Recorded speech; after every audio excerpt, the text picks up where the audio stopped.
Hello and welcome back to a Book a Day podcast.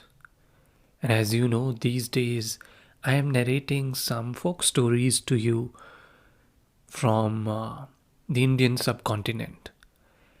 And the folk story that I have got for you today, it comes from the Sindh region of Pakistan.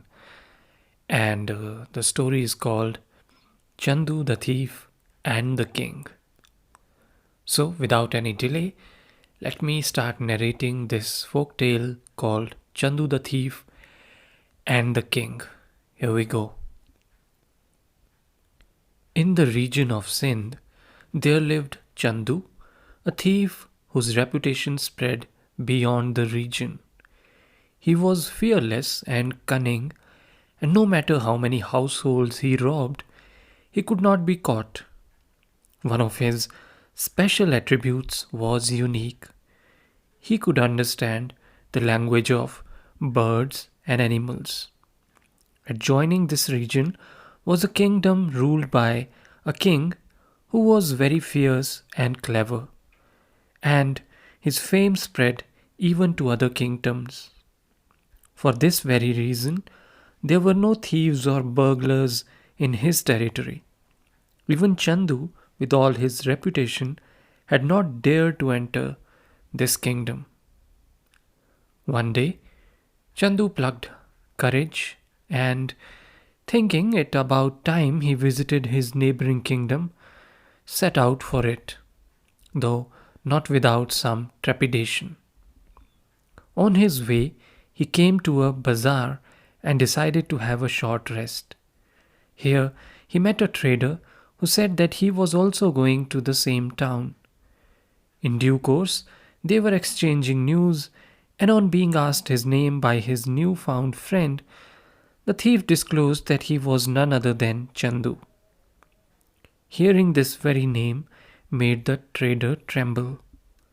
Seeing this, the thief assured him that he was now his friend and need not have any fear. At this moment, a bird flew out of the nearby hedge, squeaking. Chandu almost gave it some kind of call, almost as a reply to the bird. The trader was puzzled and asked his colleague what it was. The thief replied, "That bird told me that you have hidden in one of your bundles of goods 100 gold coins, and that I should take them from you. But I told it that you are my friend, and Chandu would never do so." The trader was relieved to hear this, but an element of doubt remained within him. Having travelled a little distance, and at the first opportunity that arose when they stopped for a while, he removed the bag of coins and tied it round his waist. Within a few minutes of them resuming their journey, a jackal called out from the nearby bushes, and then Chandu called back. Once again, when the trader inquired as to the meaning of this, Chandu said, "The jackal told me that you do not trust me, and therefore you have tied the bag of coins round your waist. Therefore I should kill you and take the money. But I told him that once I consider him to be a friend, I never rob or harm him." On hearing this, the trader was very ashamed and asked for his forgiveness for not trusting him. After this incident, they behaved like true companions. After traveling for another day or so, they approached the city gate. At this point, Chandu made the trader promise that he would not divulge anything about him to anyone, and took leave of him. However, the thief had a suspicion that the trader would not keep to his promise. Sure enough, as soon as the trader entered the city, he ran to the king and informed him that Chandu, the notorious thief, had arrived in the kingdom. The king, therefore, decided to be alert and made a plan to confront the thief. As soon as darkness fell, when the whole city had packed up for the night and when there was hardly anyone about, Chandu came out of his lodgings and wandered about the streets very quietly. Before very long, he met a man who was wandering about on the same street. As Chandu knew very well that no thief would wander in this kingdom, he assumed that this person must be a guard of the king. At the very first opportunity, he grabbed the man and asked him at dagger point to disclose his identity. The king, being clever and cunning, and realizing that this person must be none other than that infamous thief Chandu, said, "I am a thief. I've had no luck since the king took over the throne from his father. He is very strict. I've had no luck so far. Today I heard from a trader that the famous thief Chandu has come to the city. I'm looking for him so that I may join him in his burglary. I'm sure you must be him." The thief was taken aback, but very pleased to have a companion within the same mission.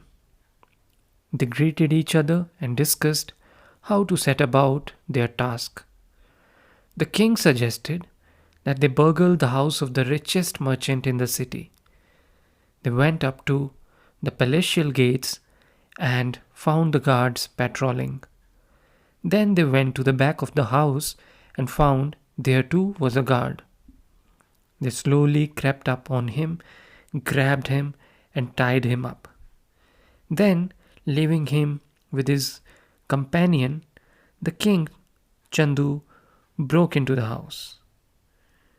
There he saw a fat man surrounded by account books, counting money over and over again. He had discovered an imbalance of half a rupee, and for this he was cursing and recounting. Even when his wife came to call him for his dinner, he refused to come and chased her away. The thief was disgusted at seeing this miser. He came out to his companion empty-handed and said, "That fellow is a terrible miser. He's fretting over the loss of half a rupee. If I were to take his money, he would surely die. I do not want to be responsible for anyone's death." Now the king took him to the wealthy jeweler, to the royal household. While the king hid outside, the thief went in and returned with a big bundle. He went in again and in the dark came across a pot. Removing the lid, he put his hand in it and found something soft. Taking a bit of it, he put it in his mouth. It happened to be salt. Chandu came out, took the bundle back into the house, and returned.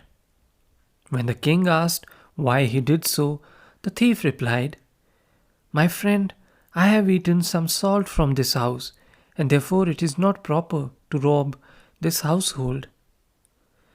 This was due to the fact that there was a strong belief that it was very inauspicious to steal salt from a household. Now the thief suggested that wandering here and there had not yielded any benefit to them. Therefore, he suggested that his companion show him the palace, where they could steal some treasure. The king agreed to this suggestion and led him to the palace. Somehow or other, they hid themselves from the guards and under cover of darkness crept into the palace and proceeded to the king's bedroom.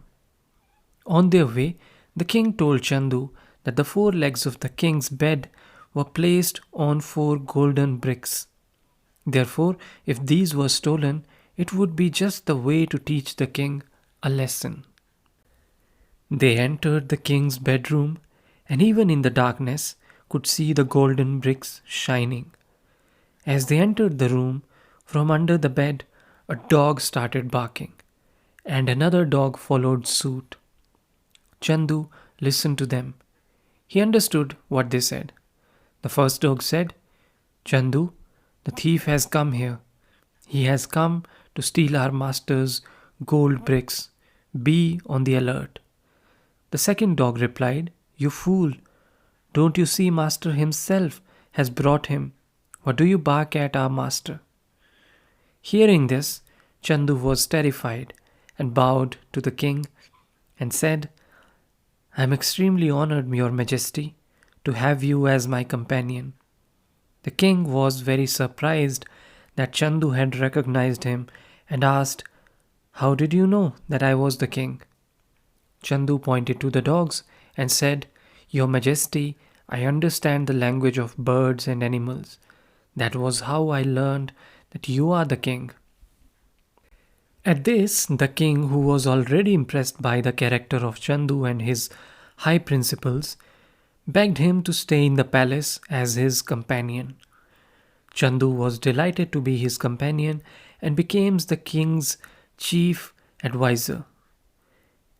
In time, Chandu fell in love with the king's sister, not knowing her true identity. As a friend's sister should be treated as one's own sister, Chandu, when he discovered who she was heartbroken and died. The king also died in due course. The king's sister too, learning of the true cause of Chandu's death, committed suicide. And that's how, sadly, this folk tale ends. Quite a twist in the end, isn't it? So that was adapted from a folk tale from the Sindh region of Pakistan.